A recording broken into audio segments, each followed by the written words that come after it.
आज हम डिस्कस करेंगे नॉर्ड स्ट्रीम पाइपलाइन के बारे में। नॉर्ड स्ट्रीम पाइपलाइन आप यहाँ पे देख सकते हैं, ये जर्मनी से लेकर रसिया तक फैला हुआ है। एंड ये बाल्टिक सी के अंडर गया है, मतलब अंडर द बाल्टिक सी जो वाटर है उसके अंडर गया है। इसका मेन पर्पज़ ये है कि गैस ट्रांसपोर्ट करना फ्रॉम रसिया टू जर्मनी। ठीक है, तो अभी इसके रिगार्डिंग थोड़ा सा कन्फ्लिक्ट है, मैं उसको आपको समझाने की कोशिश करूँगा।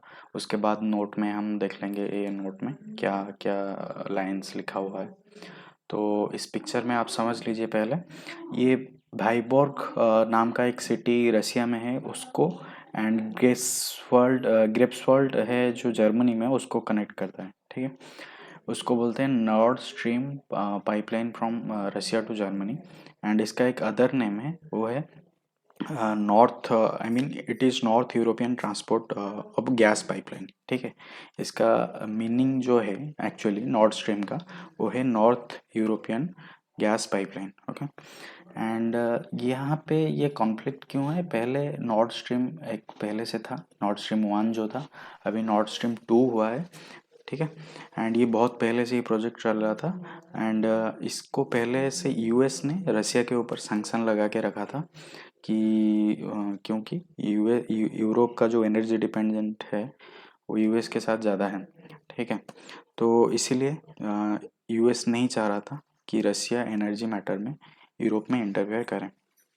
इसीलिए यूएस ने पहले जो डोनाल्ड ट्रंप के टाइम में यूएस ने रसिया पे सैंक्शन लगा के रखा था कि ये नॉर्थ स्ट्रीम 2 जो प्रोजेक्ट है वो स्टार्ट नहीं हो पाए। तो इससे और एक दूसरा जो लॉस है वो है यूक्रेन को। यहाँ पे जो यूक्रेन है, रसिया यहाँ पे नीचे, तो यहाँ पे यूक्रेन को ये लॉस है कि यूक्रेन के थ्रू उसका पाइपलाइन जाता है टू यूरोप। ठीक है, रसिया का पाइपलाइन यूक्रेन के थ्रू यूरोप जाता है। ठीक है, तो यूक्रेन क्या करता है ना, उस पर एक ट्रांजिट फी चार्ज करता है, जो उसका इनकम है एक हो जाता है $3 बिलियन पर ईयर, उसका इनकम हो जाता है उस ट्रांजिट फी से।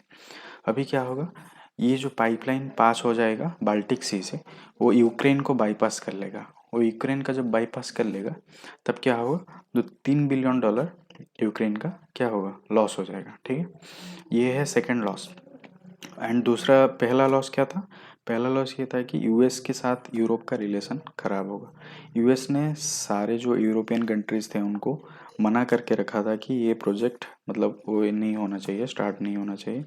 लेकिन जर्मनी ने इसको मतलब उसको यूएस को ये करके यूएस की बात ना मानकर इस प्रोजेक्ट को स्टार्ट किया। इसमें बहुत सारे जो ईस्टर्न यूरोपियन कंट्रीज है, जैसे Estonia, Latvia, Lithuania and Poland हो गया, ये सब कंट्रीज अभी भी नहीं चाहते हैं कि ये जो पाइपलाइन हुआ है ये प्रोजेक्ट स्टार्ट हो। ठीक है, ये सब अभी भी इसको अपोज कर रहे हैं। आज हमको पता है कि जो यूरोप का एनर्जी डिमांड है, गैस पाइपलाइन के ऊपर 16% एनर्जी डिमांड इनका डिपेंडेंट है। इसीलिए यहाँ पे क्या होगा, एक जियोपॉलिटिकल टेंशन अराइज होगा, क्योंकि रसिया के ऊपर यूरोप का एक एनर्जी डिपेंडेंस बढ़ जाएगा। इससे क्या होगा, यूएस एंड यूरोप के बीच थोड़ा सा डिस्टेंस क्रिएट होगा। एंड इसके वजह से क्या होगा, तो इसके वजह से अपना रसिया एंड यूएस के बीच अल्टीमेटली जो भी पहले से उनका जो एनिमिटी रहा है वो बढ़ जाएगा। एंड इससे लेटरल डैमेज किसको होगा, लेटरल डैमेज यूक्रेन को होगा, क्योंकि उसका ट्रांजिट फी बाईपास हो जाएगा। तो ये था दूसरा लॉस। तो अभी हमको जैसे पता है कि यूक्रेन ज्वाइन करना चाहता है नाटो को। ठीक है, नॉर्थ अटलांटिक ट्रीटी ऑर्गेनाइजेशन जो है, इसको ज्वाइन करना चाहता है। तो यूक्रेन नाटो को ज्वाइन करना चाहता है फ्रॉम 2017। ठीक है, लेकिन रसिया ये नहीं चाहता है, क्योंकि यूक्रेन रसिया का एक पार्ट था जो सोवियत यूनियन जब डिसइंटीग्रेट हुआ 1990 पे, उसके बाद वो सेपरेट हुआ था। लेकिन जब इसलिए यूक्रेन चाहता है कि वेस्टर्न पावर के साथ मिलकर रहने के लिए। यूक्रेन नहीं चाहता है कि रसिया के साथ उसका रिलेशन मतलब ज़्यादा अच्छा हो। लेकिन रसिया नहीं चाहता है कि यूक्रेन अभी नाटो के साथ अलायंस करे। नाटो के एक मेंबर बने। तो इसीलिए क्या कर रहा है रशिया, अभी यूक्रेन के बॉर्डर, रशिया यूक्रेन जो बॉर्डर है उस पर बहुत सारे फोर्सेस को एक्यूमुलेट कर रहा है, एंड रशिया यूक्रेन को इनडायरेक्टली थ्रेटन कर रहा है। तो ये एक इनडायरेक्ट मूव हो सकता है, ये जो पाइपलाइन है ये इनडायरेक्ट मूव हो सकता है यूक्रेन की जो इकोनॉमी है उसको हट हट करने की या लॉस करने की, ठीक है। तो ये है इसका, ये टोटली रीजन का जियोपॉलिटिक्स, एंड ये नॉर्थ स्ट्रीम पाइपलाइन क्यों न्यूज़ में है। ये आपको ये कंट्रीज याद रखनी है कहाँ से कहाँ तक कनेक्ट हुआ है, एंड इसका जो मेन पर्पज है उसको याद रखना है। एंड अभी देख लेते हैं इसमें क्या क्या से पॉइंट लिखे हुए हैं। अभी मैंने जो बोला वही लिखा हुआ है। एंड ये 2015 से पर्पज हुआ था ये जो पाइपलाइन का जो प्रोजेक्ट। एंड इसमें जैसे मैंने बोला इट इज़ बाईपासिंग यूक्रेन, तो इसका 3 बिलियन पर ईयर का जो डॉलर है वो लॉस हो जाएगा, ठीक है।